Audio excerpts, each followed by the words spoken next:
Coming up on our holiday edition of Daybreak, we have all of your news, weather, and entertainment information, as well as a look at a club you can join next semester. All this and more on Daybreak.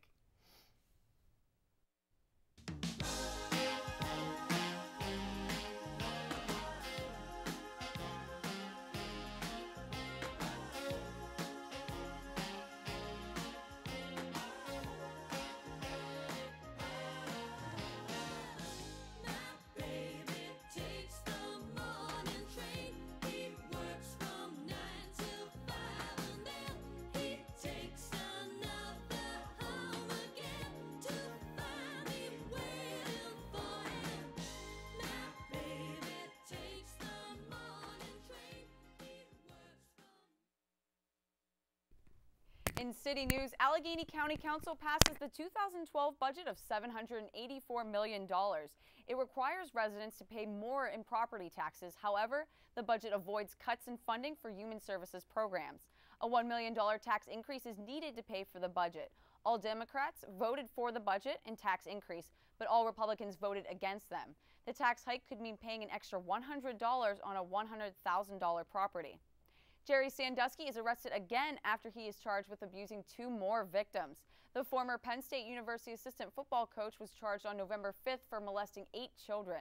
Now, victims 9 and 10 have come forward accusing Sandusky of sexually abusing them while they participated in his youth program, The Second Mile.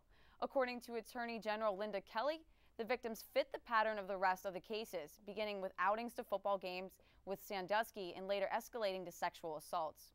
In good news, we have a month off from classes, internships, and hopefully stress. This holiday season, there are events all around the city to keep you occupied. The 2011 Heartwood Celebration of Lights is underway until January 8th. Heartwood Acres is located in Hampton Township. It's just a half-hour drive north of the city.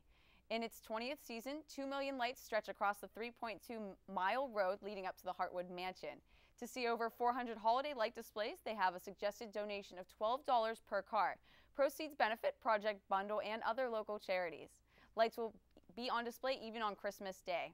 And if you're looking for something a little closer to the city, the ice rink at PPG Place is open all the way through March and on Christmas Day.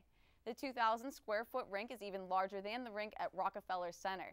You can skate around the 60-foot Christmas tree in the center of the rink for just $7, and skate rentals are $3. Skate lessons are available too. And that's all we have for your city news today. Let's take it over to news correspondent Hillary Waverick for your national headlines. President Obama and Secretary of State Hillary Rodham Clinton have recently announced that the United States will use foreign aid to promote gay rights all over the world.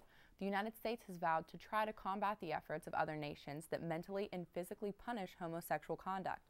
Clinton released a statement saying, quote, "Some nations have suggested that gay rights and human rights are separate and distinct, but in fact, they are one and the same." Clinton has announced a $3 million program that will help gay rights organizations to aid discrimination, violence, and other abuse. The news world erupted with the news of a mother shooting her 2 children and then herself in Laredo, Texas, and now officials are saying that food stamps are to blame. The shooting took place inside the Texas Department of Health and Human Services building. Officials say 38-year-old Rochelle Grimmer applied for food stamps back in July but did not fill out the proper paperwork. The Texas Department of Health and Human Services then tried calling her for a phone interview but could not get a hold of her. Grimmer shot her 10-year-old son and 12-year-old daughter before fatally shooting herself. The children remain in critical condition. Breaking news out of Virginia Tech Thursday morning. According to the Associated Press, a gunman shot and killed 1 police officer and another person at a traffic stop on campus. After shooting the police officer, the shooter ran to a nearby parking lot where another person was found dead. This is the first shooting on campus since 33 people were killed in 2007 in what was the worst mass killing in United States history.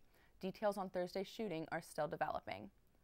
In other protest news, protesters in Rhode Island crashed the Rhode Island State House tree after Governor Lincoln Chafee called the famous tree a holiday tree instead of a Christmas tree. The protesters, singing "Oh Christmas Tree," said they believe the governor is trying to put down their religion. One protester, Ken Shiano, said, quote, "It's a Christmas tree. It always has been and it always will be." Chafee's office has received over 3,000 calls of protest and only 92 of support. And that's all for your national news today. Now back to Amanda and Alex at the couch. Coming up on Daybreak, we have some tips on gift wrapping as well as a look inside Point Park's newest club. Stay tuned, guys.